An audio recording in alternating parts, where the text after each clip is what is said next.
Welcome back to the channel, folks. Today I've got some Etsy orders to get shipped out, some new products that we're testing out, mainly the sander holders, printing a bunch of those out, and the jig for the Falcon 2 Pro. I'm going to be doing some beta testing on that, sending some initial versions to members over on Patreon once I get the final details finalized out. And speaking of Patreon, I just put out a post over on Patreon and YouTube doing some testing on these 5-inch sander holders for the DeWalt's. So if you have a DeWalt or a Milwaukee, once we get the red in and you want to be a tester for it, link is down below for our Patreon. I've got quite a few things printing right now on all of the machines behind me except for the Adventure 5M Pro. Just now getting that loaded up with some new filament. On the P1P though, I've got some dumbbell rods. I think there's 54 of them we're printing out now because I am completely out after the last send to Amazon.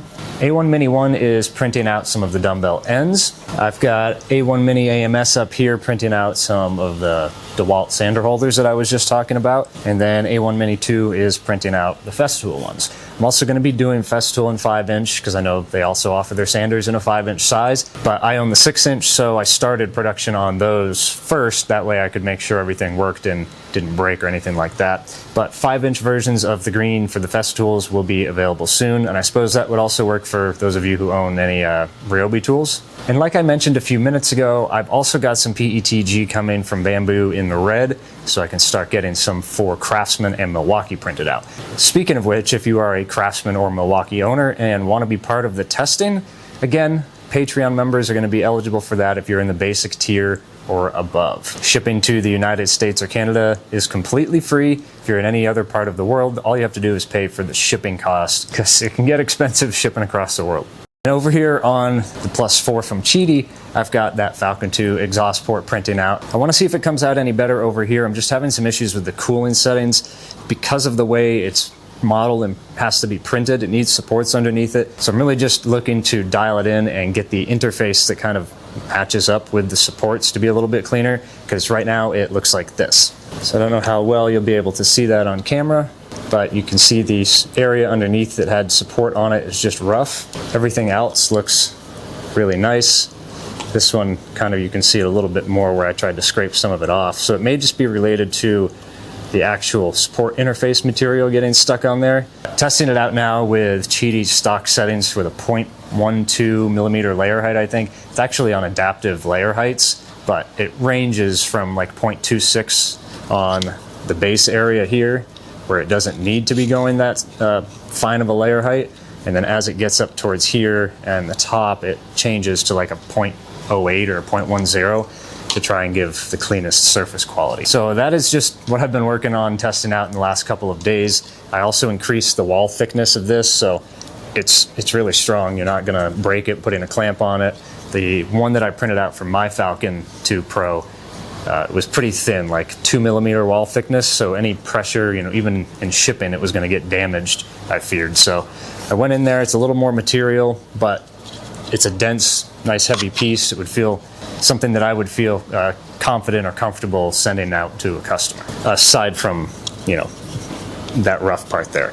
I'm not sure if that really matters realistically because it's all going to get covered up by a hose and a hose clamp, but I still want the product to look nice, so we're working on figuring that out. I don't want to have to use like a support interface material or anything like that because I want these to be able to print on a single color machine. There's no reason to essentially have to buy an AMS or another Bamboo machine with an AMS just so I can use support material. Everything that I create, if I can print it with a single color, it just makes life far easier and takes a lot less time. So all of the items that I'm shipping out to Amazon today are going to need some barcode labels that Amazon will give us. If you haven't seen the video yet on creating and getting your first shipment sent out to Amazon, I've got that link down in the description below. In the video, I take you through the process of setting up your Amazon seller account, getting your first product added along with listing photos, packaging and labeling up all of the products that we're sending, and getting our final label and packaging information into Amazon Seller Central. If you're interested in starting out on Amazon but haven't taken that jump yet, I highly recommend it if you have a couple days to sit around and play around with the back end. Again, links are down in the description below for that video. My only real goal for today is getting out more of the 6-inch sander holders to Amazon. In last week's video, we sent out 12 of them. That's just not going to be enough. I'm going to end up having to send more out, well, now. So I've got a whole bunch of them sitting here behind me right now. Let's get another shipment packed up and sent over to Amazon. So I just printed out 25 more labels, and it looks like I had nine left over, so we've got 34 total labels. I don't know if we'll actually get to sending that many because I do want to have some in stock for my own website and Etsy. Let's get a count though of how many we actually have in stock. So there's 24 of them that I currently have in stock in this Festool green color. I've got 2 more that are finishing up on the printer shortly, and I've probably got enough filament in there to do another 15 of these or so. But I think I just want to kind of keep a supply rolling, so I think we just sent 12 over. Let's send another 15 of them, so we can use some of them here for Shopify, my own website. But yeah, let's get 9 of these put back. And these all come off the machine basically ready to go. If there's any fuzzies or anything on them like that, I do hit them with a torch. So I'm gonna go do that now, knock all of these out, and then we can get them packaged up into our bags.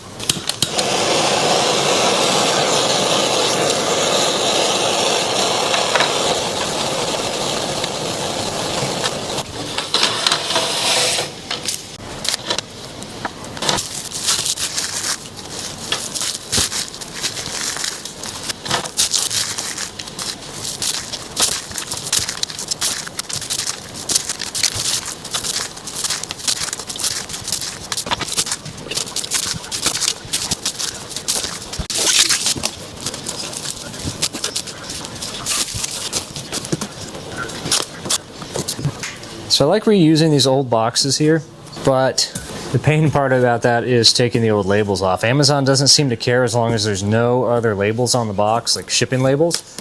But yeah, it's definitely a little bit more of a process, but sometimes you end up with your product fitting in there just perfect.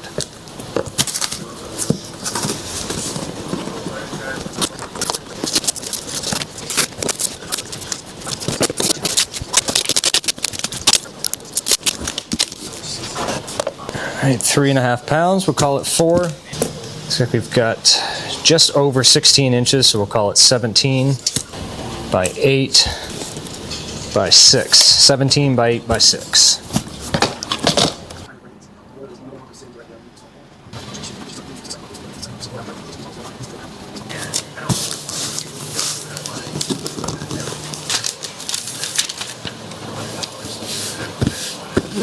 All right, and this one is ready to go. 20 more sander holders off to Amazon. Next up on the list for today is getting out some Etsy orders that came in last week and over the weekend. I've got 4 of them right now. Etsy has kind of slowed down in the beginning of the year. That's okay though. I'm getting to spend more time sending stuff to Amazon and working on my own website and whatnot. But we've got 1 dumbbell business card holder. Looks like 4 English Bulldog keychains and 2 sets of the melting jack-o'-lantern candle sets that typically sell around Halloween. So it's kind of surprising, but it's why I keep them on there year-round, because you never know. So these melting jack-o'-lantern candle sets, printed with support, they come off pretty easily.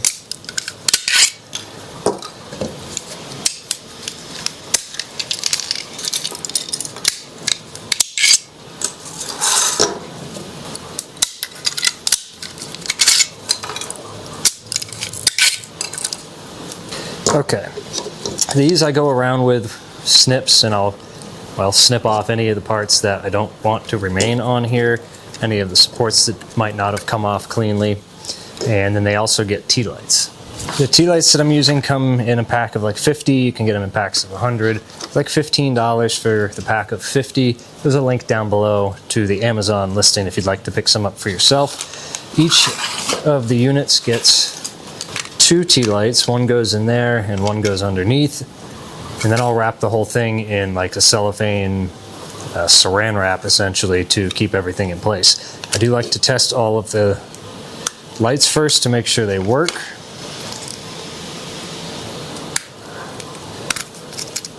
That one does not.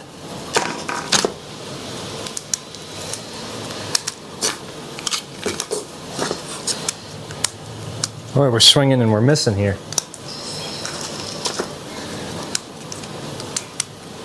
That's why I test them first. In reality, they just take a 2032 battery, so they're not that expensive or difficult to replace. But when you're sending a product out, I would rather the customer get it cleanly and working right off the bat instead of having to go and buy a battery.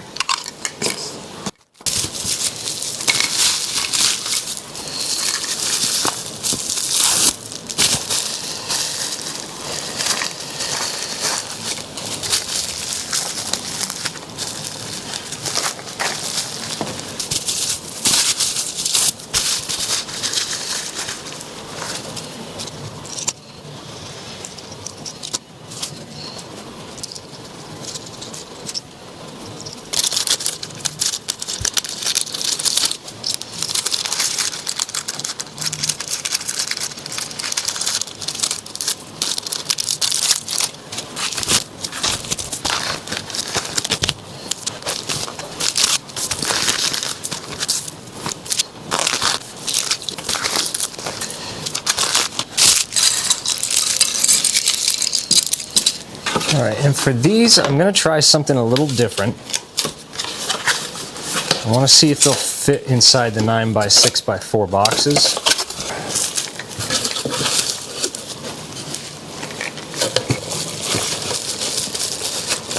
Can they? Not really. Yeah, there just isn't a great way, the way they stick up. So these are going to go out in one of these bubble mailers. This is how I typically send them out anyways. But I figured I would check and see because the box would be a little more secure.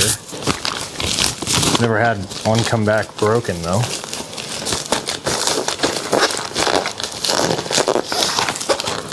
And that wraps up the Etsy orders for today. Like I said, they've been slowing down a little bit in January. I think everything kind of slows down a little bit in January, February, March timeframe. Q1 just seems to be slow for business overall. That said, Amazon is still performing pretty well whenever I have stock in. And if this isn't a good example of using up all the filament, I don't know what is. I've got about 2 minutes left on this last set of sander holders here. And that's what we got left on the spool, and I don't have any more in stock right now. So I was just kind of banking on this to be enough filament to finish this print. Looks like we'll be good. And we are almost finished up with this set of sander holders as well, adding to the collection of 6-inch Festool ones we have in stock. And these are all printed out of Bambu Labs PETG HF. If you're interested in picking some up for yourself, there's links down to the Bambu Lab website in the description. They're not affiliate links. They are just, everyday standard links. I don't get any commission from them, but I do really like the sheen that this filament produces. And this color is just a perfect match for the Festool green. These guys got 17 hours left on them. I usually print these out in 20 or 30 at a time, but figured I would see how many we could print comfortably. I don't really enjoy running prints that run longer than a day, because I'm not really sure what I'm going to be doing at exactly 24 hours or, I want to be there to make the most efficiency out of my machine. So I know I'll be around when this finishes up to start another round of 54. And in this case, I will end up running out of this filament, so it's set to auto refill to this spool whenever that one runs out. And this Falcon 2 Pro exhaust adapter is looking about the same as how it was coming out on the Flash Forge. You see, like right under there is where it has the most difficult time getting a clean looking print. We'll see how it looks though when it finally finishes up. This is about a 5-hour print with the thickness of the walls and all the support that is needed.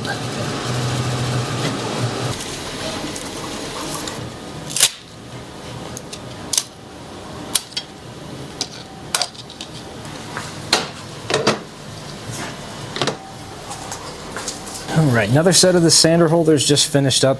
These are really efficient, like cost efficient, and the margins on them are pretty good considering it's only about 110 grams for 2 of these. I've been printing them out on the Cool Plate Super Tack from Bambu. They stick really, really well to this. The only issue with that is it'll wait a little bit longer for it to cool down. These don't need to print at a higher temperature, but I still have it set to around 70 Celsius. And I know some of you have different opinions and thoughts on Bambu Lab, and I don't really care. I'm not going to get into that here. I have my own, but that's besides the point. Their filament is not as expensive as you might think. When you buy 4 rolls of like the PETG HF over here, you get one for free, essentially. So it is $19.99 per spool if you just buy one, but if you add 4, they basically just discount it. It's buy 3, get 1 free.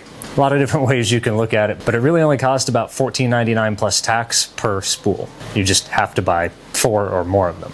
My order is on its way and it should be here within the next couple of days. So once that comes in, we can get more yellow printed out, and I've also got that red for Milwaukee and Craftsman, like I mentioned before. I am going to be looking for testers for those colors as well. I've already got the DeWalt post up on Patreon. If you're not a member, head on over there. You can join for free. But to get access to some of the more exclusive content, like free giveaways, videos before they get posted on YouTube, stuff like that. I don't want to keep pushing Patreon in every video, but there is going to be a lot of extra added stuff over there that just doesn't make sense to put here on YouTube, or would be too difficult to try and manage here on YouTube.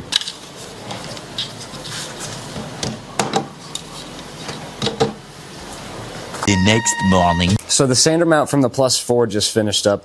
Honestly, I don't know that there's really much of a difference. This was the final one over on the Adventure 5M Pro. I mean, this is with the Qidi. Different cooling settings and different support interface settings. The Plus 4 is cleaner in some spots, and then the 5M Pro is cleaner in others. Like if you look at the overall top surface from the Plus 4, that seems to be like a cleaner surface to me. This has a few more ripples in it, but then you look inside of here, maybe. Yeah, inside of the one from the Plus 4 is just a little bit rougher, so maybe that's something to do with support settings or cooling. I may just roll with using the Adventure 5M Pro for this one. It seems to be really good at printing PETG, and I really like the Qidi for the higher temp filaments and the bigger build volume to be batching stuff out.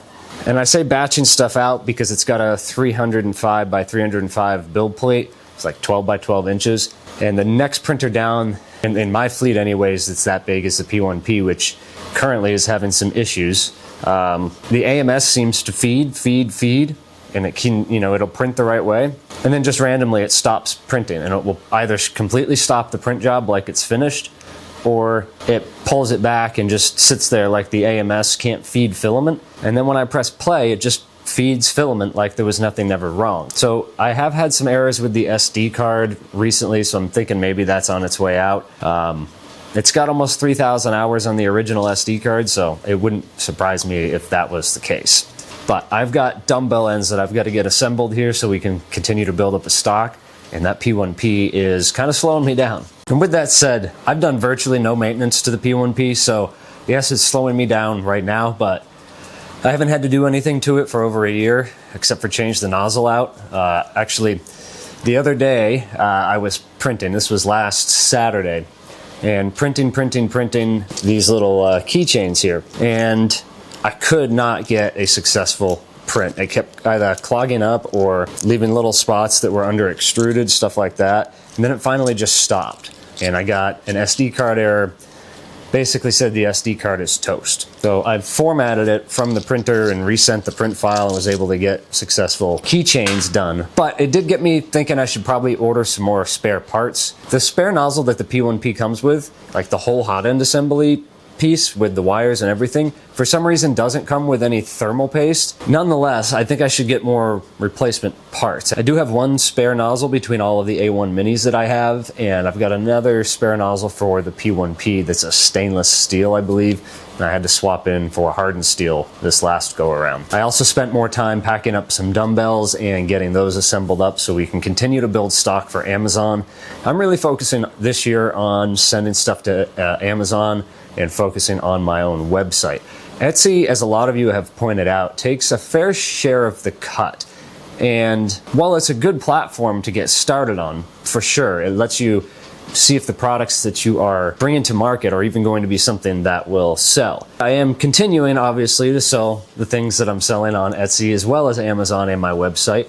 But it doesn't hurt to branch off and start looking at other avenues that you can sell on. Overnight, I had one of my patrons reach out and claim one of the 5-inch sander holders for the DeWalt, so I'll be getting that sent to him. Thank you very much, Andy, for not only supporting me on YouTube, but for going the extra mile and supporting me on Patreon. It really means a lot to me. And there's a few more members that support us over at Patreon at basic access tier and above. So I just wanted to give them a special thanks over here as well. Thank you to Arnold Puncel, I hope I'm saying that correctly, DKR63P, and I'm going to call you Brim or Brime. I'm definitely not going to be able to pronounce your name, but I appreciate you very much for supporting me. I'll put your name up on the screen along with all of the other supporters over on Patreon. And I finally heard back last night about the FL Sun S1 Pro.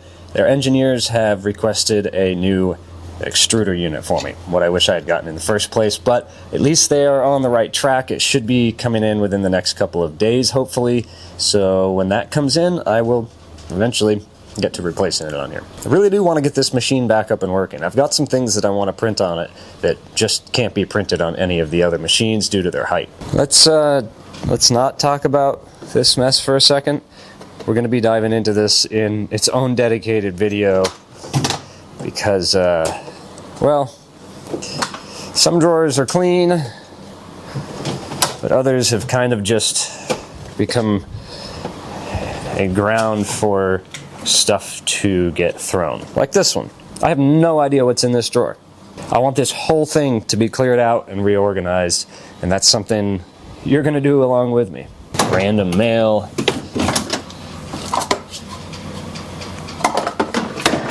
So yeah, based off the stuff that you just saw in here over that 30-second time span, let me know what you would do as far as storage ideas. I also want to get rid of both of the items on top of here and make this a cleaned off surface. I've got some ideas for this drawer. I'm probably going to get rid of about 75% of the stuff that's actually in here, but stuff like this just kind of ended up getting thrown in there. There's a lot of sandpaper and stuff that just doesn't need to be here. This was a fasteners drawer. You can see I got a whole bunch of door hinges and cabinet hardware, stuff like that. Threaded inserts.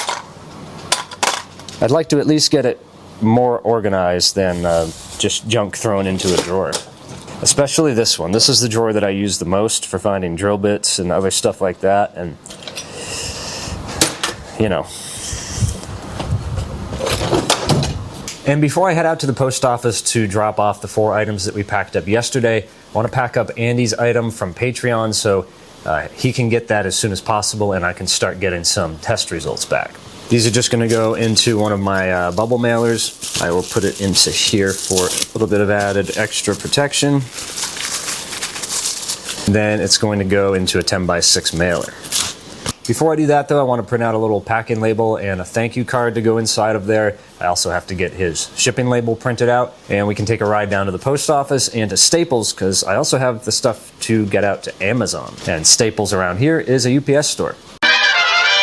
And Sunlu sent over some of their PA6 carbon fiber along with PETG, ABS, and ASA for us to try out. I've already used most of the PETG for another project. I still have quite a bit of ABS and ASA left though. Right now I've got the PA6 loaded up into the Sunlu filler dryer, and it has been drying for quite some time. I think I got this filament in a couple weeks ago and used up that PETG, and I've had this, sitting in that dryer for a little while. So I'm gonna load it up into the Adventure 5M Pro. We're gonna swap the nozzle out for a 0.6 millimeter from the 0.4 that's in there right now. That's a super easy process, by the way. It takes about 5 seconds. The hot end assembly has 2 little clips on it that you press in, and then you just pull the nozzle straight out, and you can push another nozzle right up in and it clicks into place and you're good to go. You should just be good to switch to a 0.6 millimeter nozzle as far as your printer profile inside of your slicer. And what are we going to print, you might ask? Well, of course we're going to print this little Falcon 2 Pro exhaust adapter. I'm going to switch the profile over to our profile for that particular filament. So I turned adaptive layer height on just so we can get kind of the same outcome that we had with all the other machines.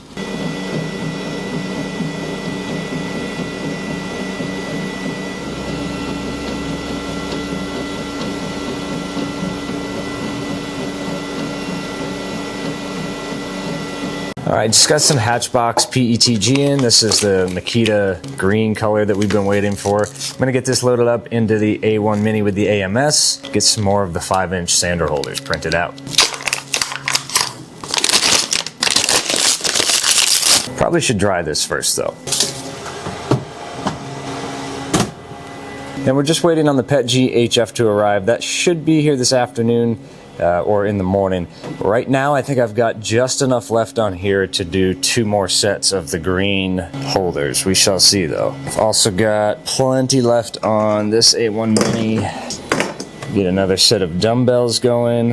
And I need to get more dumbbell rods printed out on the P1P. I'm gonna get that sliced and sent over to here. It's like a 21-hour print or something like that. So the sooner I get that started, the sooner we can get to printing bigger and better things. All right, replacing filament on the Plus 4 is ridiculously easy. To unload your filament, you tap replace filament, you set the temperature, hit next, and it basically heats it up, cuts the filament, and you just can pull your little piece out the back there or unroll it from your spool. Then to load the filament, you tap load. Next, you set the temperature you want to load it at. For our case, it's going to be PLA, so we're going to set it to 220.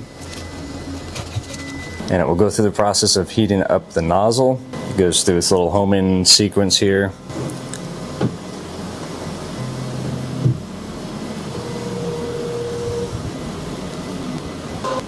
And then what's really cool about the Qidi is, unlike the Bamboo, where you have to keep hitting retry, retry, retry, done, the Qidi keeps purging the filament until it's basically color changed. See, we had black in there, and now it's switching over to the blue, and then it asks you on the screen, are you done or do you want to purge another line?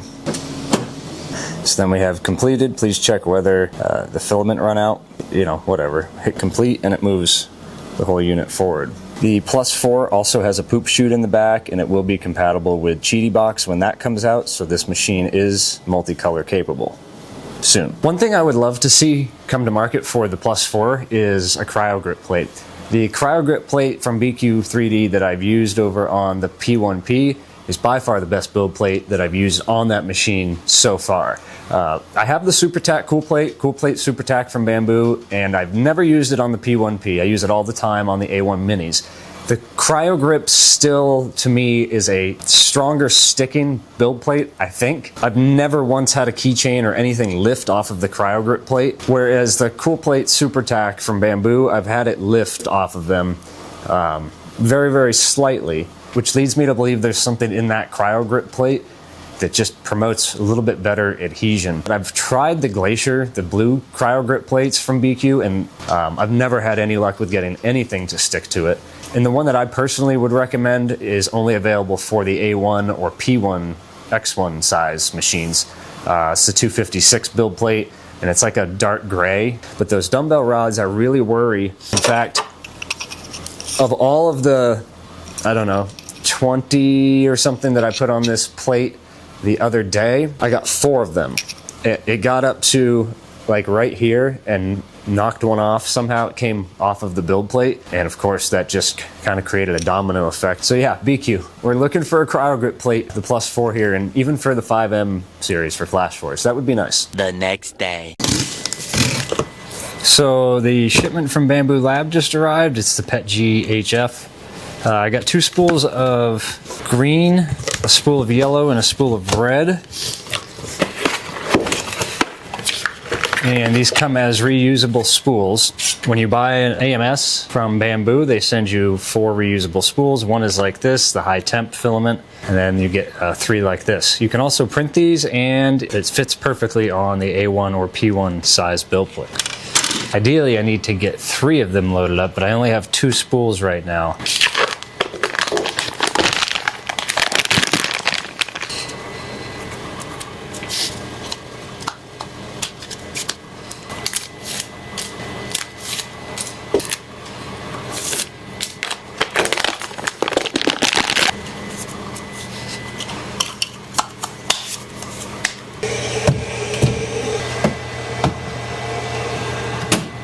So I've got the Hatchbox PETG for the Makitas loaded up on A1 Mini with the AMS. I'm going to print out one now just to test it, make sure everything is still looking good. And once we get that done, we can start batching them out like we are with the Festool ones. And last night, this finished up too. This is our nylon carbon fiber. Ooh. I put glue on the bed here. Looking at the overall results, I know some people are like, don't touch it with your hands. Probably not a good idea.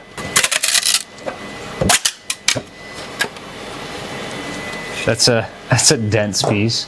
Before I started printing this, I was a little skeptical with how these supports were going to come off. So let's see.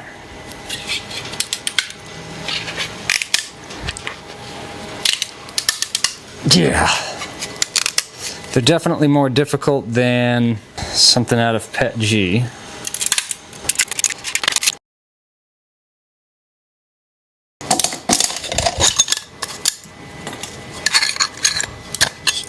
Alright, so that took a few minutes. Nylon carbon fiber though, so far the best results on the underside. And the inside looks good too. A little bit rough at the top there. Snip most of that off for that matter. A little over extruded on the top surface here. This is out of Sunlu's PA6 carbon fiber. This stuff only runs about $49.99 a spool compared to some of the other brands which are like $49.99 for half a spool. And so far the quality on it's really nice. It doesn't hide the layer lines quite as well as some of the other brands, but it still looks really, really nice. This is also printed at adaptive layer height, so some of the layer lines are more noticeable and some of them are less noticeable. I think I'm going to put this on my Falcon. 6 hours later. Filament's dried. I've got one loaded up on A1 Mini AMS. We're about 80% of the way complete. And we've got about 6 minutes left on the first of the reds. This one's getting sent out to my buddy Sam over at Samcraft. If you haven't seen his channel, I'll link it down below. He's got a lot of great content on 3D printing and laser engraving, so if that's something you're into, definitely check out Sam's channel. And thank you, Sam, for volunteering to test out this one. For those of you who have been following the channel for a little while now, you'd know we have one more printer that's missing from this shelf, and that's A1 Mini 3. I moved that upstairs into my office so I'd have something there to prototype if I'm working on stuff up there. But it would honestly just be more useful down here. I think I'm gonna move the trusty old Ender 3 V3 SE upstairs and get it out of the print farm environment since it's not something we're actually using in here anymore. And since we've moved this, I am going to have it redo its whole calibration. And for this print, I've got yellow PETG HF loaded up into here, and I'm trying it out on the Pro Glacier plate from CryoGrip. I've tried this, like I mentioned earlier in the video, with PLA, printed between 50 and 60C, and I could not get anything to stick to it. I'm gonna set it to 70C just like I do with all of the other PETG, and hopefully that works out for us.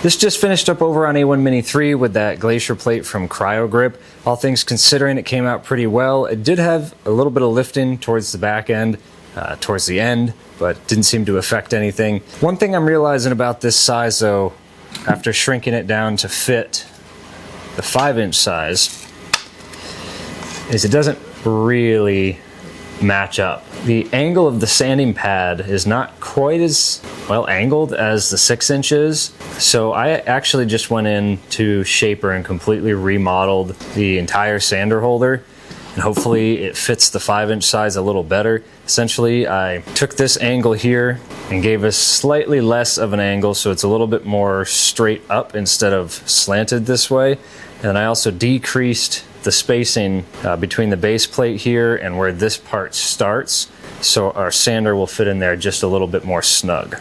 I've got that printing out now over on A1 Mini 2 with the red PETG HF. Well, we should see that one in about an hour, but for you guys, you're gonna see it right now. Right off the build plate, this is looking far tighter and far nicer. We can see up here, it's not overlapping the actual sanding pad too much. It's not cutting into there like our original one was. I think this is gonna work good. For those of you who saw the Plus 4 setup and unboxing video that I put out a couple days ago, we ran into some issues with a little bit of scraping on the bed when we went to print with ABS. Since I did that little modification to the G-code that I mentioned at the end of that video, I haven't had any issues yet.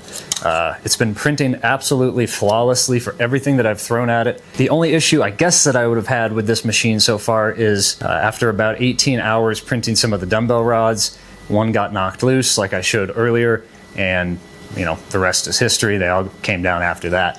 But you know, that's not really a print quality issue, more is it a bed adhesion issue. So I have reached out to BQ, and they are sending one of the CryoGrip plates over for the Plus 4 as well as some of the other machines. So when I get that in, we'll see how well the CryoGrip performs over the stock PEI sheet that comes on the Plus 4. I only print the dumbbells over on the P1P with my CryoGrip because I've had the same issue with them falling off with the textured PEI on both the P1P and the A1 Mini.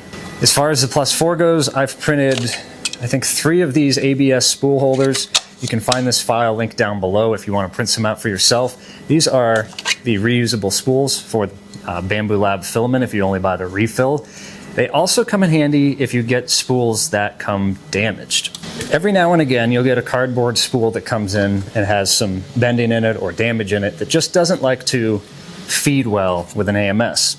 What you can do with these is rip one of the top sides of the cardboard off. It's actually a pretty straightforward process. If you kind of pull it back from the sides and slowly break it off around the sides, you can actually completely remove one of the cardboard ends. That cardboard inside there is the perfect size for this to fit through it.